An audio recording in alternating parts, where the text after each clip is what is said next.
Katanya sekolah ini pernah menjadi tempat eksekusi pembunuhan. Dahulu ada siswa yang mati dan mayatnya dikubur di bawah pohon beringin ini. Jenny dan Lala bukannya takut tapi malah berfoto. Dua sekawan ini sangat suka memecahkan misteri hantu. Sepulang sekolah, mereka pun pergi ke rumah Lala. Sekarang di rumah Lala, mereka tengah memecahkan misteri hantu yang ada di sekolah. Di internet, Lala menemukan sebuah berita yang mengatakan bahwa ada seorang siswi yang bernama Intan yang tewas dibunuh secara sadis. Ia dibunuh oleh petugas TU sekolah, bahkan kepalanya disembunyikan. Semenjak itu ada kutukan tentang siapa yang bisa melihat kepala Intan, maka ia harus menemukan kepala itu dalam 2 hari. Jika tidak, maka orang itu akan mati. Jenny pun sejenak terdiam. Ia menceritakan kepada Lala bahwa beberapa hari yang lalu ketika ia mengambil buku yang tertinggal, dia melihat ada sebuah meja yang aneh. Meja itu bergerak-gerak sendiri. Oleh sebab itu, ia pun mendekati meja tersebut. Ketika tiba-tiba ada seseorang yang datang, ternyata itu Ibu Lala. Tidak ada yang tahu pasti apakah yang dilihat Jenny itu adalah kepala Intan. Jenny pulang menggunakan sepeda motor. Keesokan harinya, Jenny menelpon Lala dan mengatakan ia tak masuk karena tengah sakit. Lalu secara tak sengaja, pena Lala jatuh. Pada saat Lala mengambil pena, ia sangat kaget karena melihat ada kepala.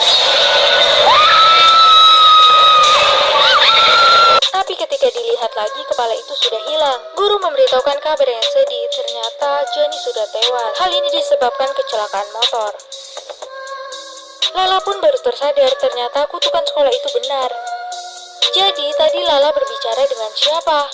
Jenny tewas karena ia melihat ada kepala Intan. Lala pun segera mencari kepala itu di dalam kelas. Lala merasa penasaran dengan satu meja yang bergerak sendiri. Ia pun segera mendekati meja tersebut. Tapi ia dikagetkan oleh kedatangan Pak Guru. Awalnya Lala berbohong tengah mencari sesuatu. Setelah guru bertanya beberapa kali, akhirnya Lala pun jujur. Guru ini menjelaskan bahwa memang benar dulu ada seorang murid yang bernama Intan bersekolah di sini dan ia dibunuh. Namun terkait kutukan itu hanyalah sebuah mitos. Tapi Lala tak mempercayai ucapan guru karena banyak kejadian aneh yang terus terjadi. Jadi Lala pun merasa sangat curiga. Lala yakin bahwa ada yang tak beres. Ketika di rumah, ibu menemukan ada sayatan di leher Lala. Tapi Lala sendiri tak menyadarinya. Esokan harinya, Lala disuruh maju ke depan untuk menjawab soal. Tiba-tiba papan tulis putih berubah jadi hitam.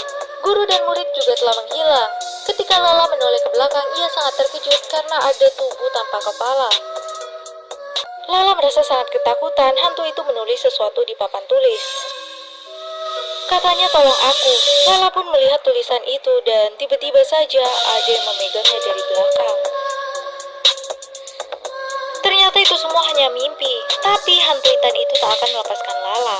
Lala yang penasaran itu pun mencoba mencari tahu tentang Intan. Bahkan ia juga terus mencari tahu siapa sebenarnya sosok Intan itu. Sampai akhirnya Lala pun mendapatkan informasi di internet. Ia pun segera datang ke sekolah. Lala menyiapkan alat untuk berkomunikasi dengan hantu Intan.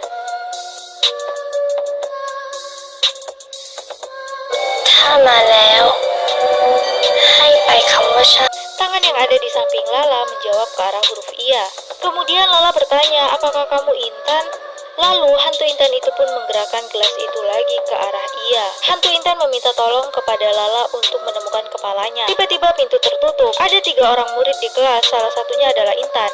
Jadi 15 tahun yang lalu, Intan dan teman-temannya berkomunikasi dengan hantu di kelas. Intan mengatakan gelasnya jangan sampai pecah, kalau tidak maka akan ada yang kesurupan. Mereka pun terus melanjutkan permainan. Gelas kaca itu pun terus saja bergerak. Sampai akhirnya ada pegawai TU yang masuk. Mereka pun bergegas pergi dari kelas. Tapi pada saat Intan memasukkan permainan itu ke dalam tasnya, tanpa sengaja gelas itu pun jatuh dan pecah. Seketika pria tua itu pun langsung kesurupan. Pria itu pun bangun dan menusuk Intan, meletakkan kepala Intan di atas meja, kemudian langsung disembelihnya. Lala pun merasa sangat kaget.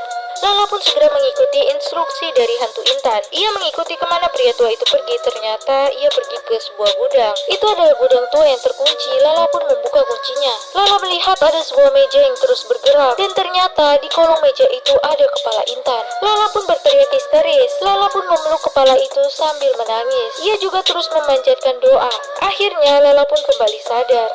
Lala pun menguburkan kepala Intan berharap agar kutukan itu menghilang. Esokan harinya Lala pun pulang. Orang tuanya tampak begitu khawatir. Lala menjelaskan alasan kenapa ia baru pulang. Ibunya pun sekarang merasa tenang karena putrinya itu sudah pulang. Lalu ibu Lala bertanya siapa yang Lala bawa pulang.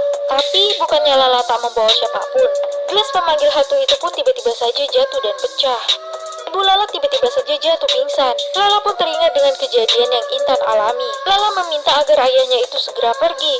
Namun semua itu sudah terlambat. Ternyata Ibu Lala ini kesurupan. Ia pun langsung mengincar kepala Lala dan langsung menyembelihnya. Sekarang Lala pun yang menggantikan Intan untuk menjadi hantu kepala buntung di sekolah. Pada dasarnya kutukan itu tak menghilang, tapi terus saja berlanjut. Film pun selesai.